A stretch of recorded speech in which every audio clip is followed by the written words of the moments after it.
그 화성 연쇄살인 용의자가 붙잡혔다 그러네요. 화성 연쇄살인, 살인의 추억이라는 영화로 유명하고, 저도 참 그 관심이 많았거든요. 화성 연쇄살인. 그런데 드디어 잡혔다 그럽니다. 50대라고 그러네요. 50대 주식과는 관련이 없을 것 같은데, 예, 50대라고 그러는데, 야, 그러니까 86년도부터 91년까지인가 뭐 한 그때라 그러는데, 예, 그게 15년 공소시효가 지나가지고, 예, 남자입니다. 당시 20대였다 그럽니다. 지금 50대인데, 현재 복역 중이라 그러네요. 강력사건으로 복역 중인데, DNA를 대조하는 가운데, 그게 잡혔다 그럽니다. 그래서 용의자가 특정되어서 지금, 추가적인 내용들을 조사 중이다. 아, 정말 대단합니다. 그 20대 아마 초반 정도였던 것 같아요. 당시에. 20대 초반.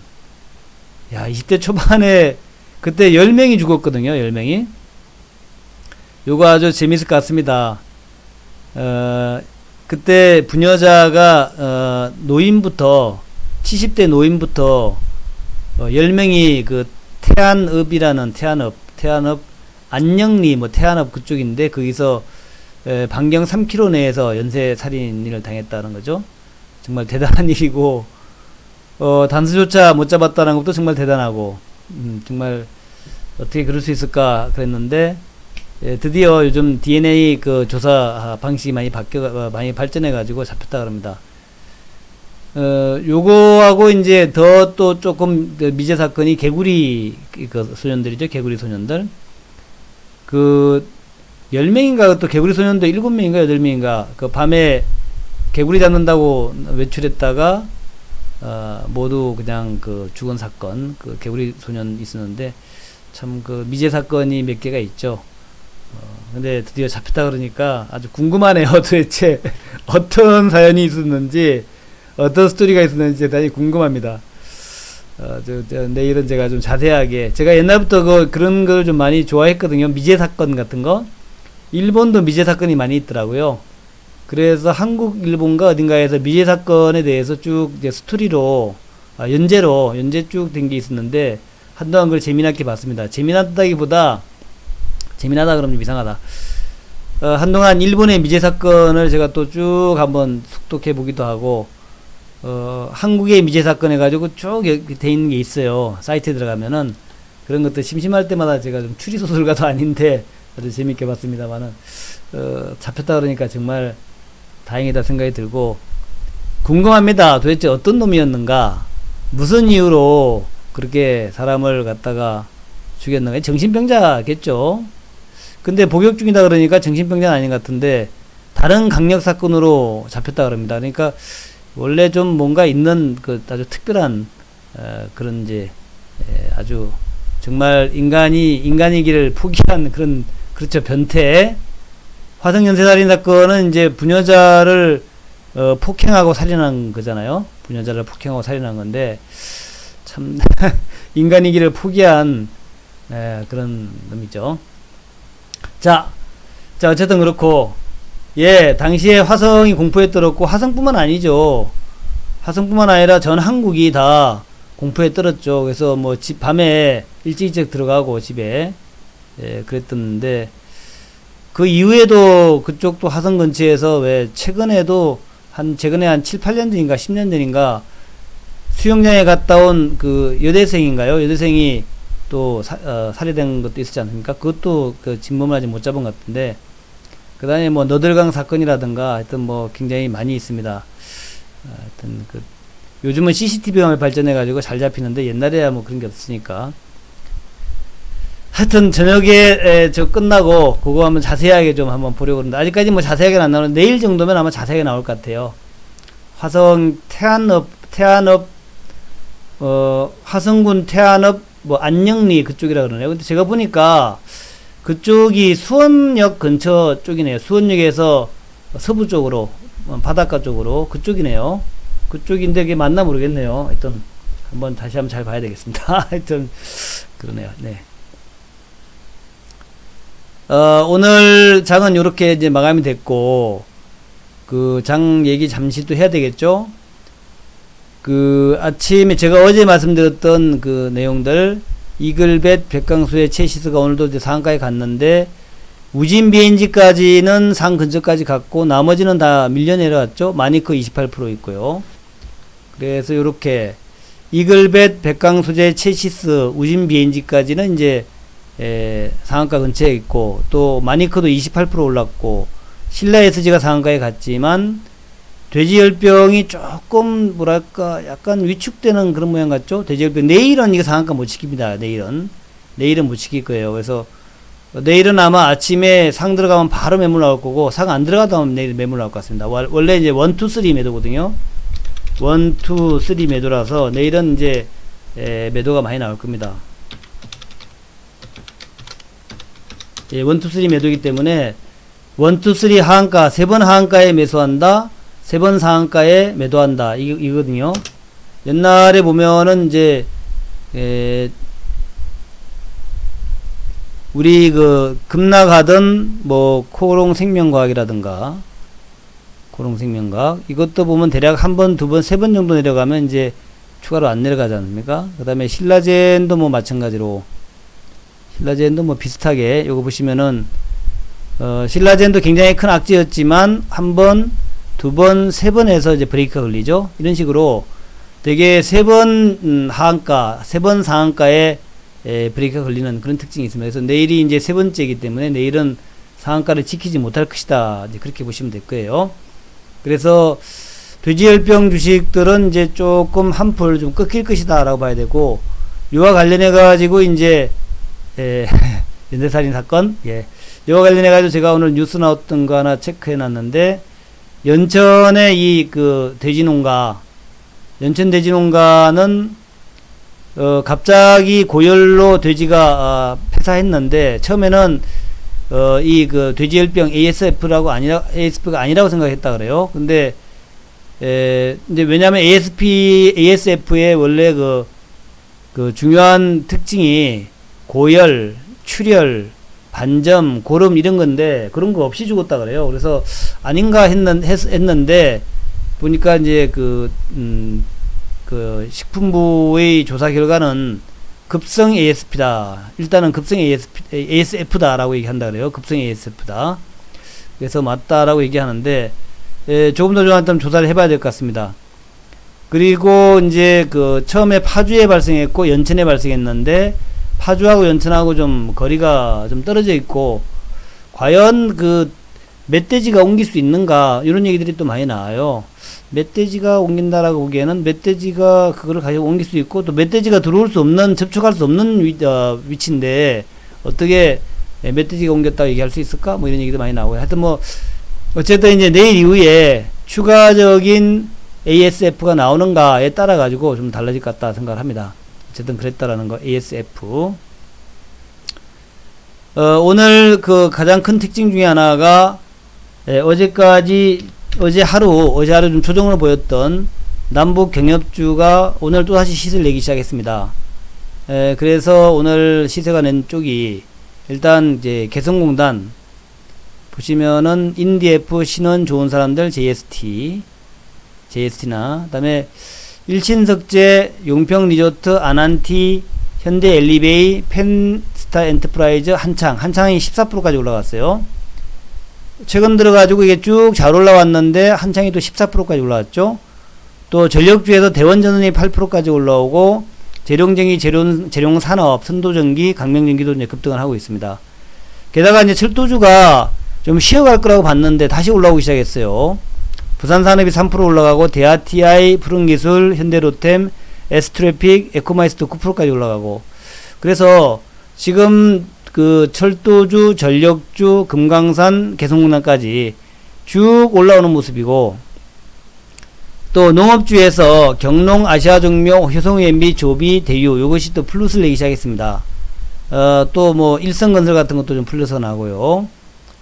또 자연과환경, KCTC, 대창스틸, 그리고 뭐 삼육물산 같은 것도 플러스. 그래서 전반적으로 남북경협주가 급등은 아니지만 어제 하루 약간 쉬고 바로 이제 반등이 나왔다라는 거, 요거가 굉장히 중요한 이제 흐름이다 생각을 합니다. 그래서 남북 경협주가 시세가 지속되고 있다.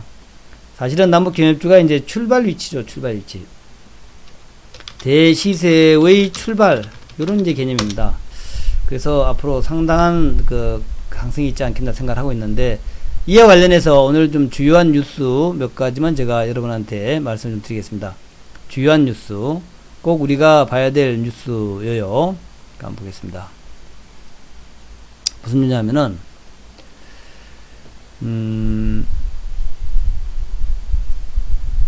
뭐 가벼운 뉴스부터 먼저 볼까요? 가벼운 뉴스. 뭐 이런 거 있습니다.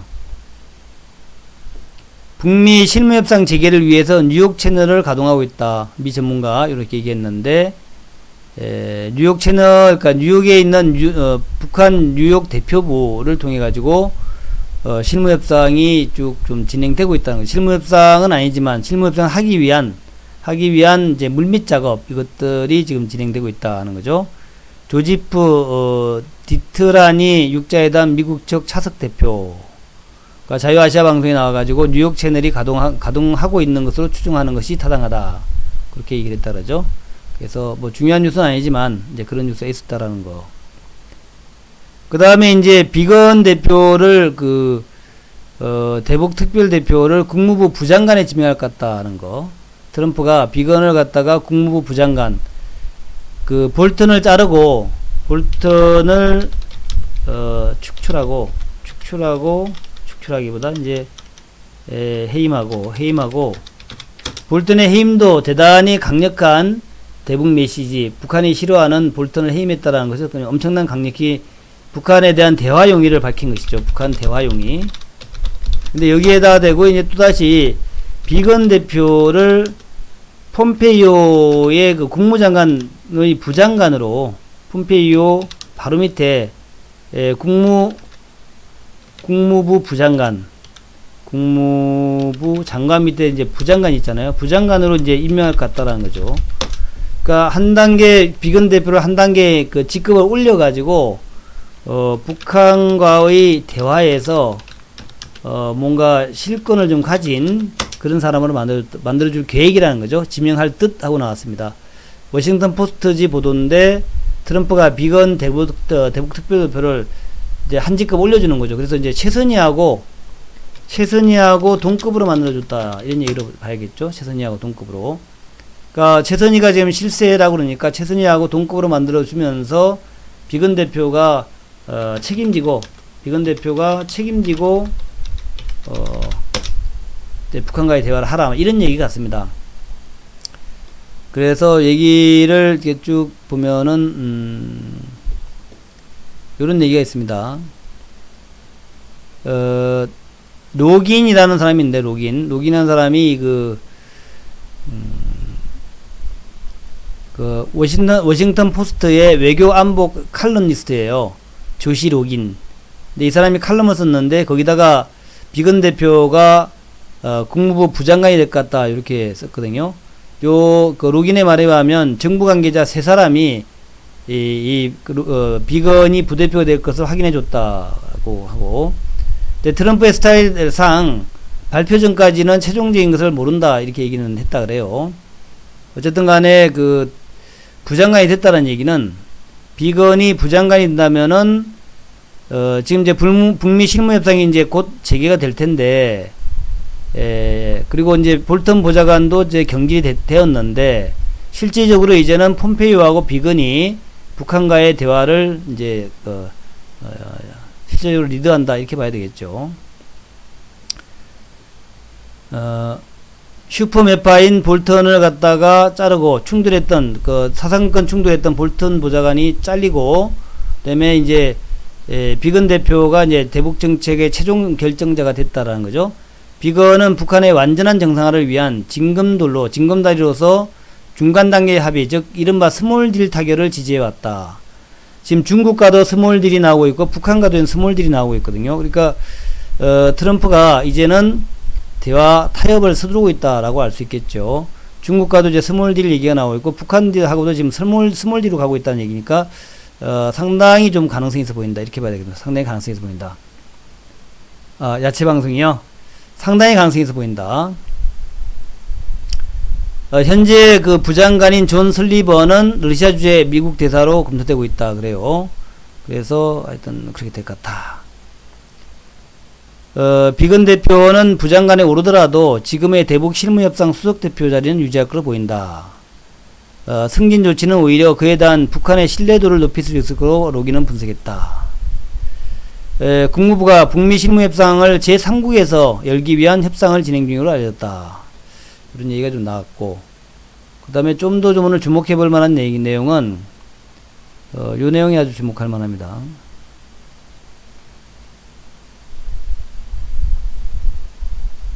네. 요 내용이 좀 주목할 만해요. 뭔 내용이냐면은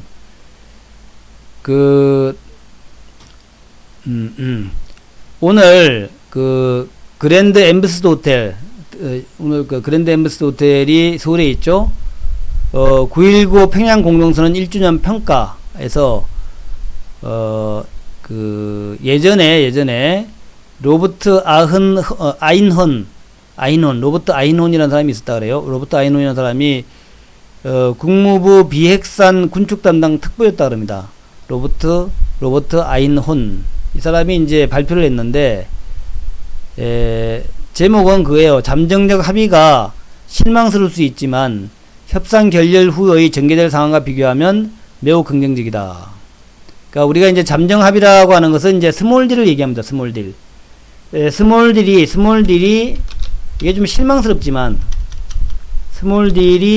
이게 실망스럽지만, 지난번 하노이 결렬처럼 만약에 북미 협상이 완전 결렬됐을 때 경우에는, 이게 완전 결렬되면은 이게 한반도가 또 굉장히 좀 뭐랄까 하여튼 그 리스크가 고조되잖아요. 그죠? 지금 이렇게 협상을 막 하다가 완전 결렬된다 그러면 굉장히 좀 리스크가 올라가는 그런 상황이 되는데, 그거에 비해서는 잠정 합의가 굉장히 좋다 하는 얘기예요. 아인혼 전 특보는 현재의 교착 상태를 타개하고 진전하기 위해서는 완전한 비핵화의 시한과 방식에 관한 합의는 뒤로 밀까.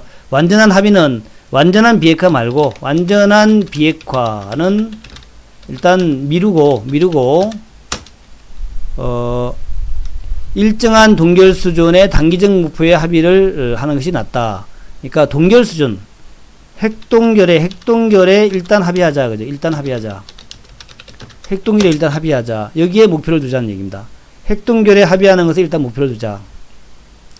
대신에 이번에 핵동결 합의가 이게 이제 과정이다.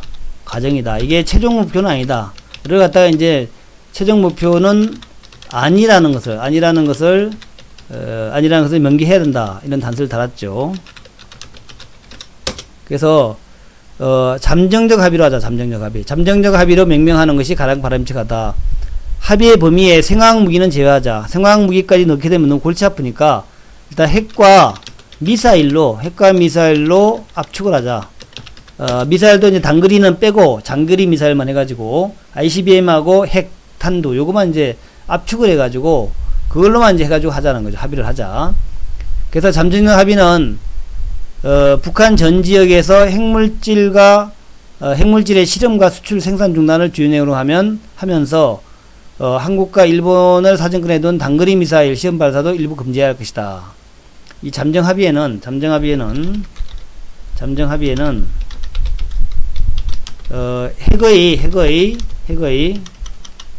핵의 실험, 수출, 생산 이런 것을 중단한다는 거죠. 이런 것을 중단하는 내용으로 하자. 거기다가 이제 한국과 일본을 사정권에 둔 단거리 미사일 실험 발사, 그러니까 장거리는 당연하고 단거리 미사일도 일단 제한하자. 일부 제한하자. 이렇게 얘기를 한 거죠. 그래서 뭐 방사포는 단거리 미사일인지 아닌지 모르겠는데 하여튼 그런 것들을 하여튼 제한하자는 거죠. 하노이 회담에서 영변 핵시설만 해체하겠다고 한 북한이 그 밖의 미신고 시설에서 진행되는 핵활동 금지에 반발할 것이라면서 영변 핵시설 해체를 시작함과 동시에 그러니까 영변의 핵시설 해체에 일단 합의하자. 그리고 다른 쪽은 다른 지역은 그 금지에 관해서 바로 협상을 시작하자. 그러니까 이 얘기 뭐냐면은 일단 영변은 해체하자. 영변 해체에 합의하고 플러스 다른 지역은 이제 협상을 출발하는 걸로. 영변은 일단 해체하는 걸로 합의를 하고 다른 지역은 이제부터 협상을 시작하는 걸로 하자는 거죠. 시작하자는 걸로. 그런 얘기입니다. 단계적 접근 방식. 그게 단계적 접근 방식. 그러니까 일단 영변하고 그다음엔 다른 쪽. 요렇게 이제 하자는 얘기죠. 그렇게 하면은 일단 북한이 반응을 할 것이다.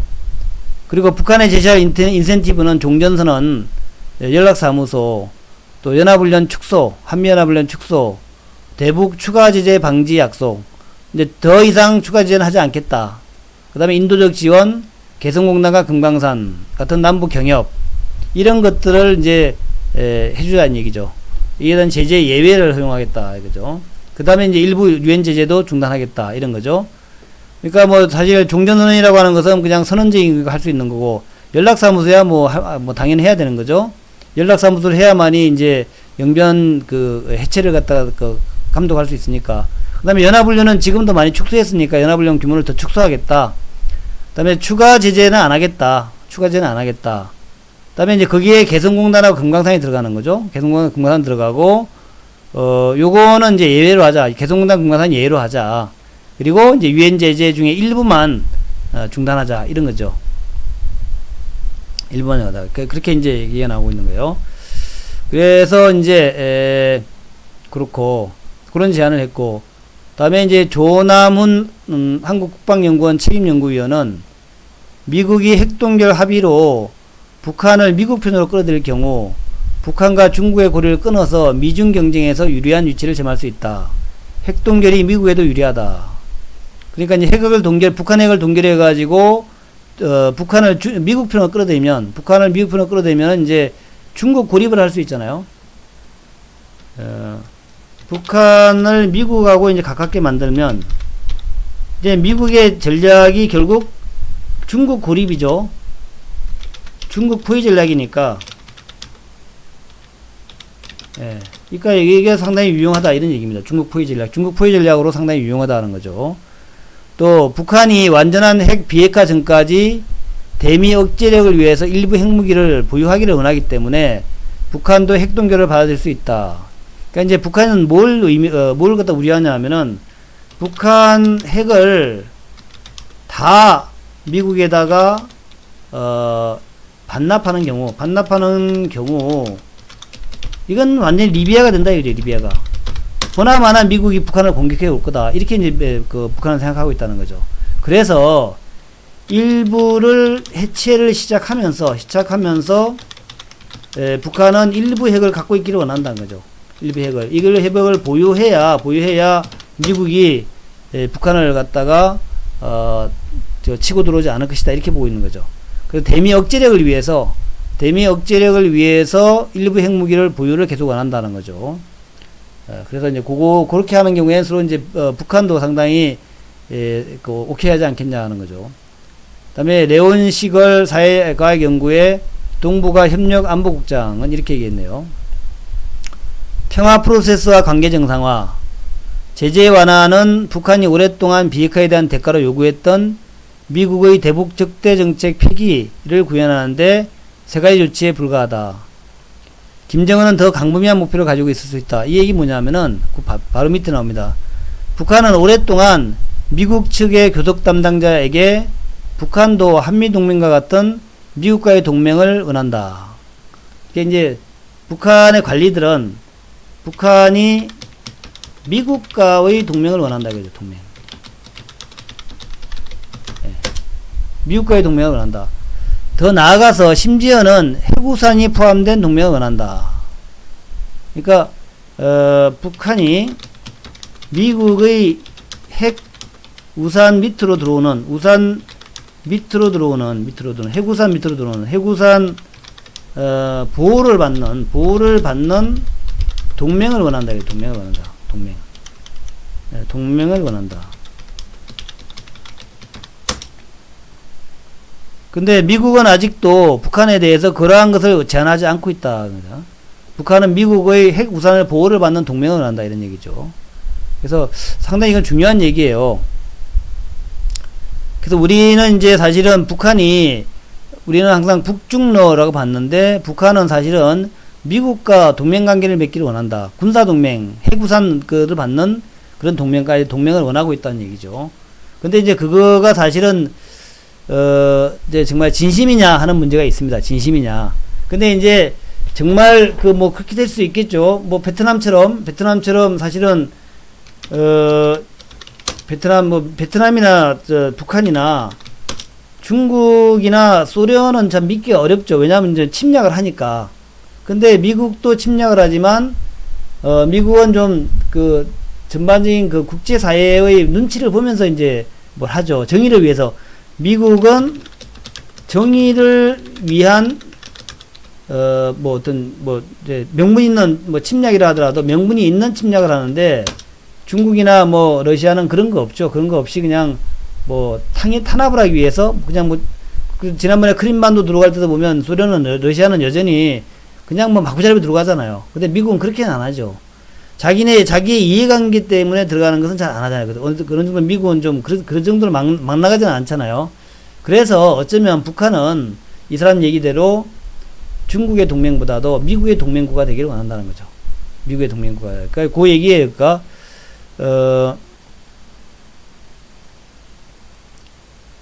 이 한미동맹과 같은 북미동맹을 원한다는 얘기죠. 한미동맹 같은 북미동맹. 한미동맹이 있는 것처럼 북한은 북미동맹을 원한다. 이건 아주 상당히 특별한 얘기예요. 한미동맹 같은 북미동맹을 원한다는 거죠. 그러니까 그 얘기는 뭐냐면은 미군의 평양 주둔도, 요거 옛날부터 나왔던 얘기예요. 미군의 평양 주둔도 허용할 수 있다. 그래서 옛날에 김정은이가 그 얘기 했잖아요. 우리가 남한에서 미군 철수를 갖다가 원하는 것은 아니다. 요런 얘기까지 했었잖아요. 그래서 그런 관점에서 볼 때에 요 내용대로라면 이번에 상당히 진전이 있는 그런 이제 협상이 진행될 수도 있겠다. 그런 생각을 합니다. 북한의 속내가 어디에 있느냐 하는 건데, 상당한 진전도 있을 수 있겠다. 이제 그런 생각을 하게 되는 거죠. 그래서 한번 기대를 해보자. 이제 그런 말씀을 드리겠습니다.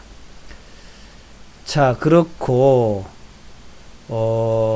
제가 이제 제 자랑도 좀 해야 되겠죠? 자랑할 내용을 아까 제가 여기다 메모를 해놨는데, 제가 여러분한테 계속해서 말씀드리는 것이, 지금은 남북주밖에 없다 얘기하잖아요. 남북 경협주밖에 없다라고 말씀을 드리고 있는데, 오늘도 우리는 우리 방에서는 상당히 또 수익을 하나 냈습니다. 최근 들어서 연달아서 계속 대박을 내고 있는데, 요거 한번 보자고요. 요거 한번 봐보자고요. 제가 어제도 이제 여러분한테 몇 가지 또 이제 보여드렸는데, 오늘 또 다시 이제 우리가 오늘이 9월 18일 아닙니까? 9월 18일에 또 일신석재를 매도해서 46.41% 수익을 냈습니다. 일신석재 46.41% 수익을 냈어요.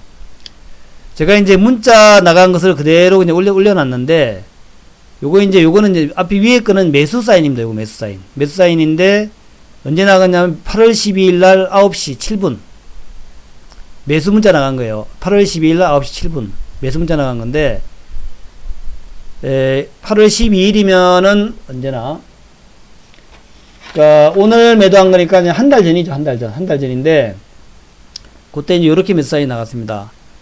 남북 경협주 출발이 좋습니다. 경협주 중에서 매수 리스트입니다. 일신석재 2650원 수준, 용평리조트 6400원 수준, 아시아정묘 6100원 이하, 현대엘리베이터 7800원 이하 매수 좋습니다. 이렇게 나왔거든요. 물론 요 이후에도 계속 몇 사인이 나갔습니다만은, 요게 이제 최근 들어서 가장 처음으로 일신석재 매수 사인 나간 겁니다. 처음으로 매수 사인 나간 게 8월 12일 날 9시 7분 했죠. 9시 7분에 일신석재를 2650원에 매수했습니다. 해가지고, 오늘 이제 매도 나갔어요. 오늘 두 번 매도를, 확인차 두 번 보냈는데, 한 번 다시 보냅니다. 다시 보냈는데, 오늘, 1시 2분, 13시 02분에 이제 매도, 일신석재 3,880원, 차익 실현 매도하고 추후 재매수할 계획이다. 다음에 다시 이제 매수하겠다. 46.42% 나왔어요. 일신석재. 오늘 매도가 나왔고, 그리고 이제 그저께 또 우리가 또 대하TI로 41% 수익을 냈다고 제가 어제 말씀드렸죠. 대하TI 9월 16일 날, 그저께입니다. 어제는 제가 공방에 가는 거 못했고, 어제는 공방 때문에 제가 이제 매매를 못했죠. 매매를 제대로 못했고, 물론 이제 매수는 했습니다만 매도를 못했죠. 공방할 때 매도하는 거 참 어렵습니다. 그리고 이제 매수는 할 수가 있죠. 어제는 저희가 이제 그저께 대하TI를 41.6%에서 이제 매도를 했는데, 매수는 8월 28일 했어요. 8월 28일 날 9시 1분. 요 위에 이제 일신석재도 9시 7분에 매수했죠. 주로 우리 방은 아침에 매수하거나 아니면 장 끝날 때 매수하거든요. 아침 9시 1분에 매수했고 9시 7분에 매수했는데, 아침 일찍 매수하거나 아니면 장 끝날 때쯤에 매수를 합니다. 이 대하TI도 9시 1분에 매수해서 8월 28일 날 매수 대하TI 매수 가격 4,800원 이하, 비중은 10%, 이렇게 이제 방송에다 얘기해주고 문자로 보내주고 그렇게 해가고, 그저께 9월 16일이면 그저께 월요일이죠. 월요일 날 매도 인천유의 매도 대하TI 045390 6,800원 수준에서 차익 실현. 6,800원보다 조금 더 올라갔어요. 주가는 더 올라갔는데 6,800원에서 매도하자. 단기 차익 실현 후 재매수할 예정이다. 요것도 이제 재매수하자 그랬죠. 대하TI에서 그저께는 대하TI를 매도해서 41%, 또 오늘은 일신석재를 매도해서 46%, 46%. 그리고 이제 그 전에 9월 11일 날은 또 부산산업을 매도해서 48%입니다. 부산산업 매도 48%. 그래서 요거는 이제 매수한 것이 언제냐면은, 부산산업은 요거는 이제 장 끝날 때쯤에 매수했어요. 저는 장 끝날 때나 장 초반에 주로 매수합니다. 요거는 8월 19일 날 2시 55분. 매도는 되게 아침에 많이 매도합니다. 9월 11일 날 9시 3분인데 9월 11일이면 추석 전날이죠. 추석 전날 하나 매도하고, 추석 끝나고 월요일 날 매도하고, 그리고 어제는 쉬었고 공방하나 쉬었고 오늘 매도하고 해서 연작 3일 걸쳐서 40%짜리 3개를 팔았어요. 매수할 때는 제가 이제 부산산업 매수가 104,000원, 비중은 10%. 그리고 이제 사족을 좀 달았습니다. 왜냐하면 이제 부산산업은 이제 소형주의, 수량이 작은 종목입니다. 100만 주밖에 안 되는 소형주다. 주가는 10만원이지만, 많은 양을 매수하지 말고 10% 이하 비중이 좋습니다.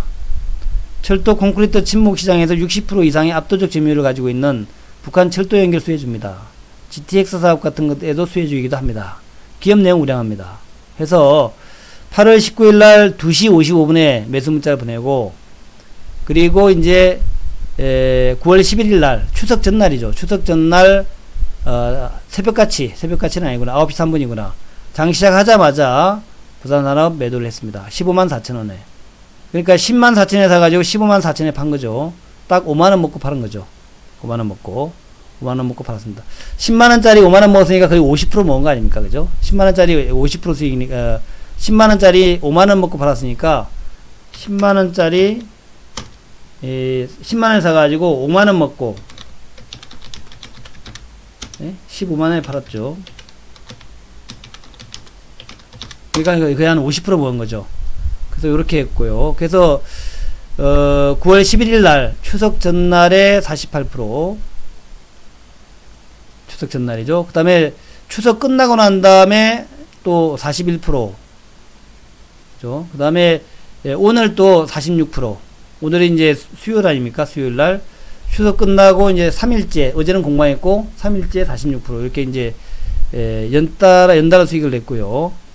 그 다음에 이제 8월 중순에는 또 포스코 엠텍으로 대략 한 평균 50% 정도 수익이 났습니다. 포스코 엠텍으로.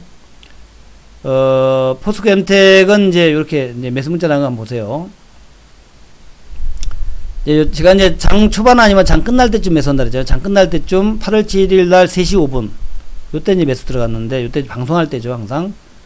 오랜만에 매수 문자 나갑니다. 매수, 포스코 엠텍, 매수 가격 4,340원 이하. 그때 나갔고, 요게 이제, 8월 7일 날 3시입니다. 오후 3시쯤에. 그리고 이제 매도할 때는, 8월 14일 날, 이거 뭐야. 이거 맞나?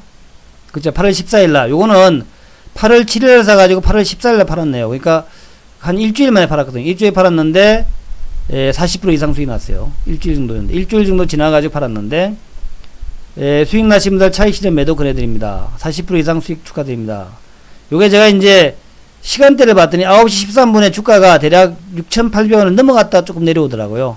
7,000원 근처까지 갔다 내려오더라고요. 그래서 제가 요거 이제 그 매도 가격을 여기 안 써놨더라고요. 그래서 그거 보니까 매도 시간에 주가가 대략 한 6,800원에서 7,000원 사이야. 그래서 제가 6,800원 정도로 이렇게 해가지고 했더니만 45%에서 한 56% 정도 수익이 났더라는 거죠.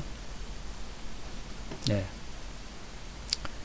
그 다음에 이제 고려시멘트 같은 경우에는 또 단타도 했습니다. 단타. 고려시멘트 같은 경우 오늘도 뭐 엊그제도 이제 오늘이구나. 오늘도 고려시멘트 급등 나왔는데 요때 이제 고려시멘트 안 파신 분이 있어갖고 제가 오늘 또 팔아드렸는데 고려시멘트는 9월 2일날 사가지고 9월 2일날 팔았어요. 9월 2일날 9시 13분에 사가지고 단타도 합니다 우리가. 그래서 고려시멘트 매수해서 매수가격 3,320원 요거 문자 보낸 거죠. 근데 문자를 안 보내는 경우도 있습니다. 초단타는 문자 안 보내고 그냥 말로 하는 경우도 있어요. 하여튼 요때는 문자를 보냈고 또 단기 매매 성공해서 또 매도해가지고 매도가격 3,510원 해가지고 요거 한 8% 정도 수익 내고 매도를 했다는 거죠. 그리고 이제 그 밑에 쭉 많이 있는데 제가 뭐 다 말씀은 안 드리겠다라고 말씀을 드리면서 다 말씀드리지는 않겠다고 하면서 어쨌든 그렇습니다. 어쨌든 그래서 저는 이게 이제 남북경협주 제가 또 신누타 얘기하잖아요. 신누타 얘기하니까 어떤 분들은 뭐 장기 투자하는 모양이구나 이렇게 생각하시는 분이 있는데 저는 이렇게 장기 투자하지는 않습니다. 장기 투자하는 정보는 따로 있어요. 따로 있습니다. 장기 투자 따로 있고 저는 주로 남북주는 스윙으로 합니다. 스윙으로. 그래서 평균 한 40% 수익 기준으로 단기 급등하면 매도를 합니다. 매도 차익 실현하고 또 다른 데로 옮겨가요. 다른 쪽으로 다른 종목 또 옮겨갑니다. 그런 식이기 때문에 지난 제가 이제 2월 말에는 거의 뭐 협상이 완료될 거라 그래가지고 그렇게 믿었기 때문에 협상 완료되면은 이제 그 다음에 올라올 때 때리려고 있었는데 그때는 그게 미스가 났죠. 그때는 장 마감쯤 돼가지고 갑자기 그냥 그렇게 돼버렸어요. 그래서 제가 좀 그때는 미스 났습니다만 늘 저는 남북주를 지난 1년 동안 하면서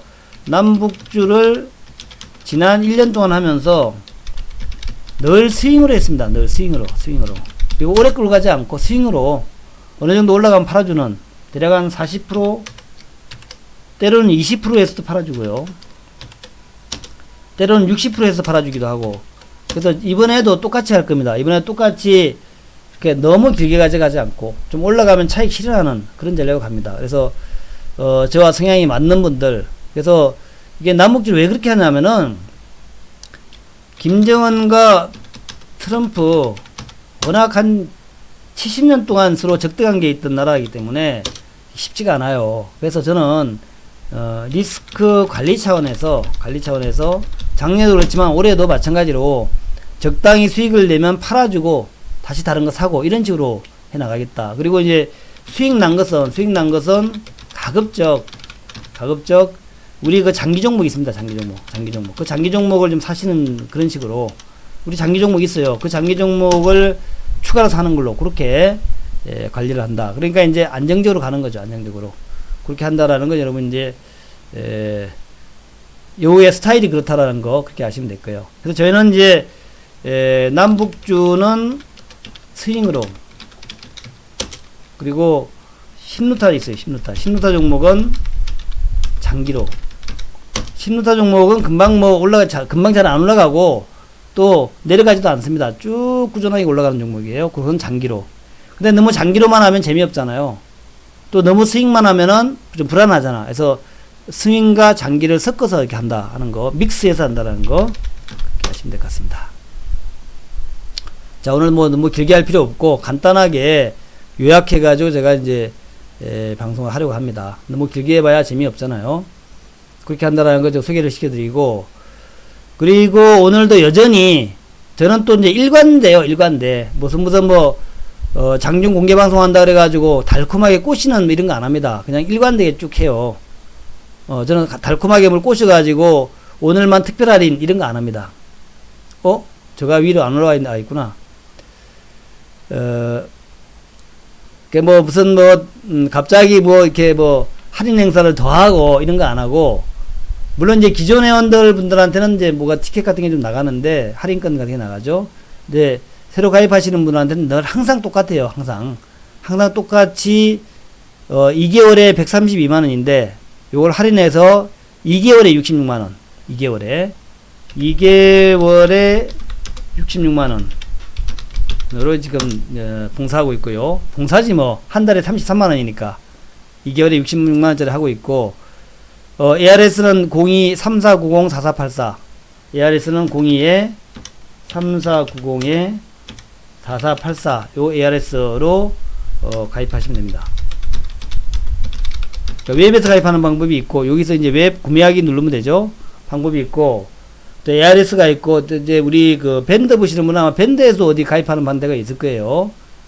그 다음에 이제 또 그거 말고 1599-0730 1599-0700 이쪽으로 이제 전화해서 가입하는 방법도 있고, 또 이제 전문가를 옮기기를 원하는 분, 전문가 변경을 원하는 분, 이런 분들도 1599-0700으로 전화하셔가지고 옮겨도 되고요. 또 그냥 여기서 옮겨도 됩니다. 여기서 이제 옮기는 방법은 먼저 인천요를 가입하시고, 그냥 홈페이지 웹에서 옮기는 방법, 웹에서 옮기는 방법은 1. 인천요에 일단 가입한다. 2. 마이 페이지에서 기존 전문가 해지 이렇게 하면 됩니다.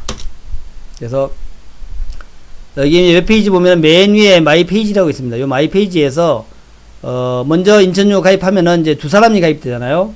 그래서 두 사람 중에 하나를 갖다가 마이 페이지에서 해지시키면 돼요. 그러면은 자연스럽게 수수료 없이 기존 전문가 해지되고 이제 인천요로 옮겨지는 거죠. 그렇게 하시면 된다. 자, 그렇게 해서 간단하게 제가 오늘은 여러분한테 남북 경협 또 북미 정상회담, 북미 회담 이런 것들이 진행되는 과정에서 오늘 핵심적인 것은 북한이 미국과의 동맹까지도 원하고 있다. 북한이 미국과 동맹도 원하고 있다. 이게 확실한 얘기인지 모르지만 미국 사람이 하는 얘기니까 담당자들 얘기가 미국과의 군사동맹도 원하고 있다는 얘기예요. 그런 정도로 원하고 있기 때문에 지금 얘기하는 단계적 동시적 이거 하면 괜찮다라는 거죠. 그리고 이번에 이제 그동안 이제 빅딜을 얘기하던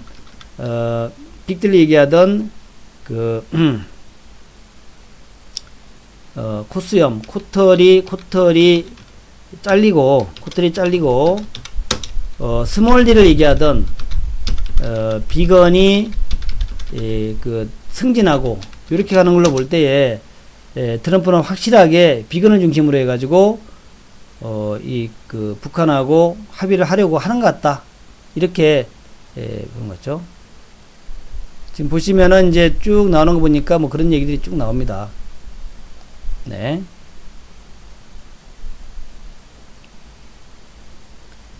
문재인 교수 얘기는 제가 안 읽어드렸는데, 북한이 안전보장 제재 완화에 유연한 자세를 보여야 한다. 미국은 북한의 안전보장과 제재 완화에 유연한 자세를 보여야 한다는 거. 완전한 비핵화 정리를 미루고 핵동결부터 시작해야 한다. 이런 이야기. 그 다음에 이도훈 본부장이 북미 실무 협상을 앞두고 내일 미국으로 간다. 20일 날 비건하고 회동한다는 얘기죠. 20일 날. 20일이면은 이제 이번 주 금요일이 되겠네요. 금요일 날 비건하고 회동을 한다는 거. 그런 얘기 쭉 나왔습니다. 그 다음에 고위 당국자가 대북 안전보장 문제에서 남북 관계 역할이 있다. 요것도 한번 읽어볼만 합니다. 남북 관계 역할이 있다라는 거죠. 남북 관계에서 남북 간의 문제가 또 있는 것 같다는 거죠. 임국가니까. 그리고 그 다음에 이제 금강산 면에서 수리 계획 이것도 나왔네요.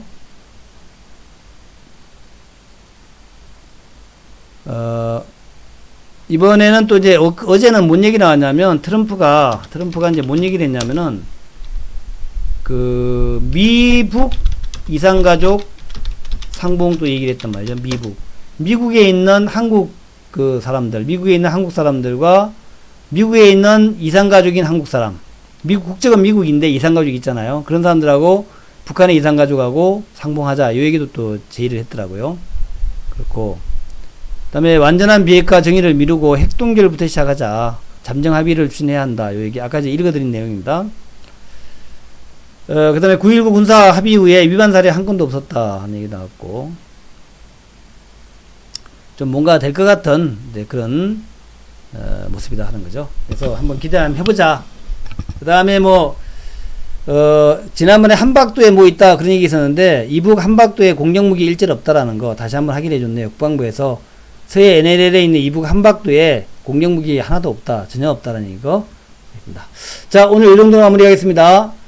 인천여고한테 관심 있는 분들은 인천여고하고 같이 한번 회원가입해서 한번 해봐야 되겠죠. 여러분의 결단 그런 것들이 여러분의 수익을 만듭니다. 박수 치면서 마무리하겠습니다. 오늘 수고 많이 하셨고요. 내일 목요일, 모레 금요일, 목금에 남북주가 오르더라. 아시죠? 목금에는 남북주가 오르더라. 특히 금요일날 많이 오르더라. 목요일날 사야 됩니다. 금요일날 급등해요. 대개 금요일날 급등을 많이 합니다. 남북주가. 대북주는 금요일날 급등한다. 이게 이제 통설이에요. 그래서 내일 사는 게 좋습니다. 내일 사는 게 좋아요. 자, 대북주는 금요일날 급등하더라. 감사합니다. 좋은 하루 보내시기 바라겠고요. 우리 회원가입하신 분들 많은 수익들 내시기 바라겠습니다. 감사합니다.